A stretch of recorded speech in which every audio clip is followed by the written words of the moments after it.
Student, most welcome again surprise online classes. मैं आप लोग का अपना अखंड सर आप लोगों के लिए पढ़ाने आया हूं क्लास 8 हिंदी पार्ट 10 कामचोर। इसका मैंने इस वीडियो की व्याख्या पहले ही कर दिया था। इस वीडियो में हम देखेंगे इसका प्रश्न अभ्यास, जिसके लिए आप लोग अपने आप को तैयार कर लीजिए। कापी कलम लेके आइए, वीडियो पॉज की दौड़ के जाइए, दौड़ के लेके आइए। अगर लिए हैं तो शांति से बैठिए। ओके, कामचोर पाठ में पहला प्रश्न है, कहानी में मोटे मोटे किस काम के हैं, किसके बारे में और क्यों कहा गया है। तो कहानी आप लोगों ने देखा है कि बच्चे घर में पड़े पड़े मोटे हो गए हैं, काम न करना न धरना।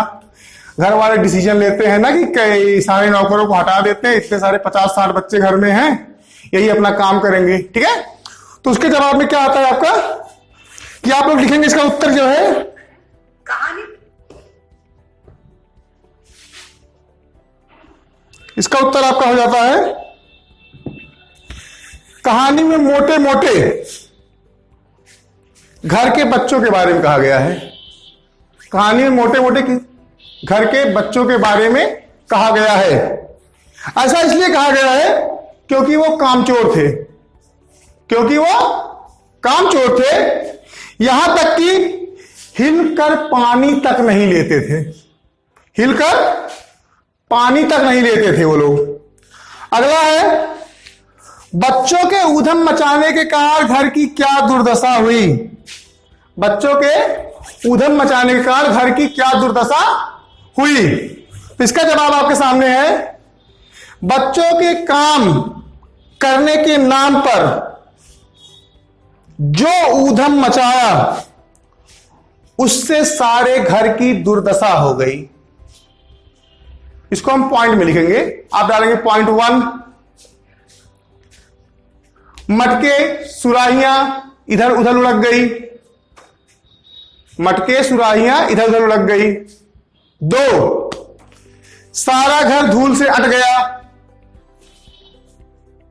3, धूल पर पानी छिड़कने से कीचड़ हो गया।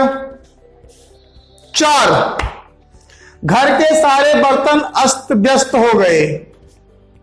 5, घर में मुर्गियों भेड़ों का खूब धमा चौकड़ी मचने लगी। 6, भैंस ने भी घर की हुलिया को बिगाड़ दिया। भैंस ने भी घर की हुलिया को बिगाड़ दिया। ठीक है, अच्छा अगला प्रश्न बड़ा इंटरेस्टिंग है, या तो बच्चा राज कायम कर लो या मुझे ही रख लो। अम्मा ने कब कहा और इसका परिणाम क्या हुआ। तो आप लिखेंगे, बच्चों की हरकतों से घर में तूफान उठ खड़ा हुआ। घर का सारा सामान अस्त व्यस्त था, टूट फूट गया। घर का सारा सामान अस्त व्यस्त हो गया तथा टूट फूट गया।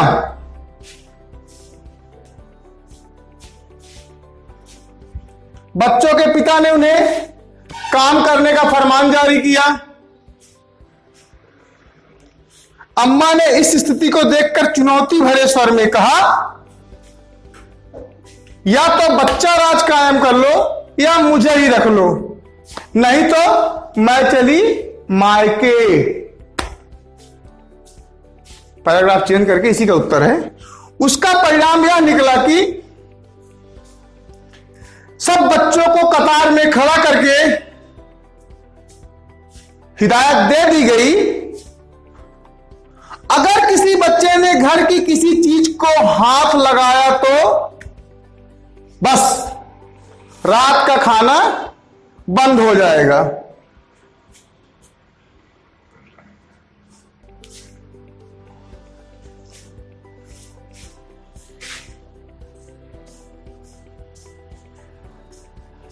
अगला प्रश्न है, कामचोर कहानी क्या संदेश लाती है।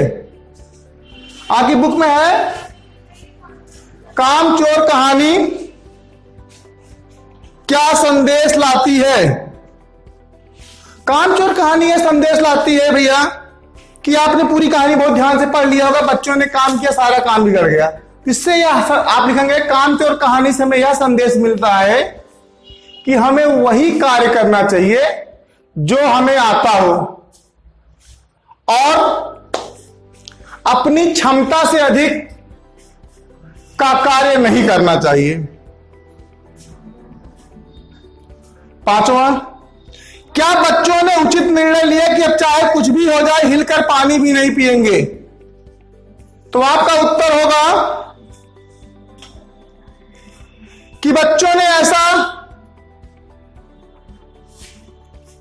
कहा, पर यह पूरी तरह से उचित नहीं ठहराया जा सकता, क्योंकि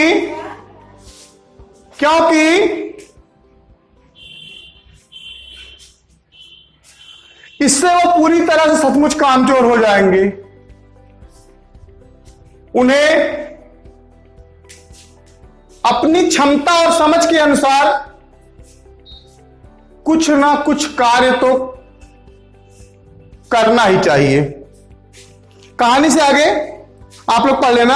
हम आते सीधे अनुमान और कल्पना पर। घरेलू नौकरों के हटाने की बात किन किन परिस्थितियों में उठ सकती है, विचार कीजिए। तो आप जवाब देंगे कि जब घर में बच्चे धीरे धीरे बड़े हो रहे हैं और वो घर का काम संभाल सकते हैं, तो बच्चों को ही वह कार्य करने देना चाहिए।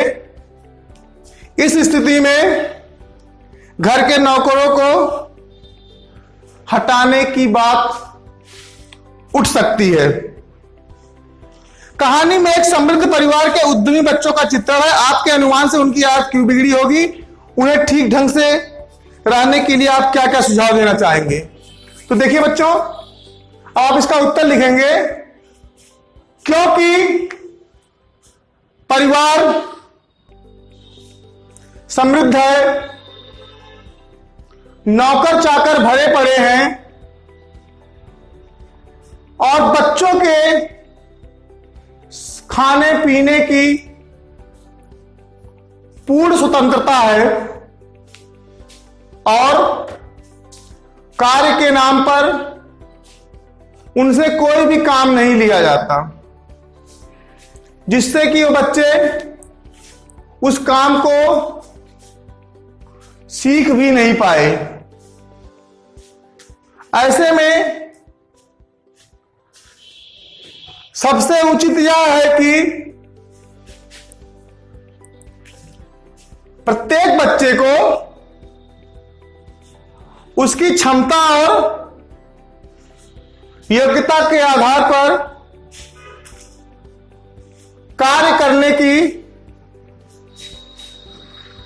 स्वतंत्रता देनी चाहिए, साथ ही उन पर दृष्टि बनाए रखना चाहिए और बीच बीच में उन्हें समझाना चाहिए कि कार्य किस प्रकार होगा। ठीक है बच्चों, चलिए हम पाठ के आगे बढ़ते हैं। किसी सफल व्यक्ति के जीवनी से उसके विद्यार्थी जीवन की दिनचर्या के बारे में पढ़े और सुव्यवस्थित कार्यशैली को लेख लिखे कि यह कार्य भैया आपका है, मेरा नहीं है। चलिए हम भाषा की बात कर ले। धुली बेधुली बाल्टी लेकर 8 हाथ 4 थनों पर पिल पड़े। धुली शब्द से वे बे लगाकर बेधुली बना देते हैं, जिसका अर्थ है बिना धुली, यानी कि गंदी। बे एक उपसर्ग है। बे उपसर्ग से बनने वाले कुछ शब्द है बेतुका, बेईमान, बेघर, बेचैन, बेहोश। इसी प्रकार से आप नीचे लिखे गए उपसर्गों से कुछ शब्द ढूंढ कर लिखेंगे। प्र, आ, भर, बद। हम आशा करते हैं कि आप लोग अपनी क्षमता के अनुसार इसे प्रकार, प्रहार, प्रभाव, प्रसार, इसी प्रकार आवश्यक, कुछ भी आप शब्द बनाते चले जाएंगे। और अब आप लोग क्लास 8 में है तो इतना छोटा मोटा काम स्वयं कर सकते हैं। आप लोग को इसी से भी ढूंढ करके अपनी क्षमता के अनुसार कुछ शब्दों का प्रयोग करके इस पाठ को पूरा कर सकते हैं। अगर ये पाठ अच्छे समझ में आ गया तो एक बार कमेंट बॉक्स में जाकर लिखे भारत माता की जय। Keep watching, keep learning. जय हिंद, जय भारत, थैंक्स।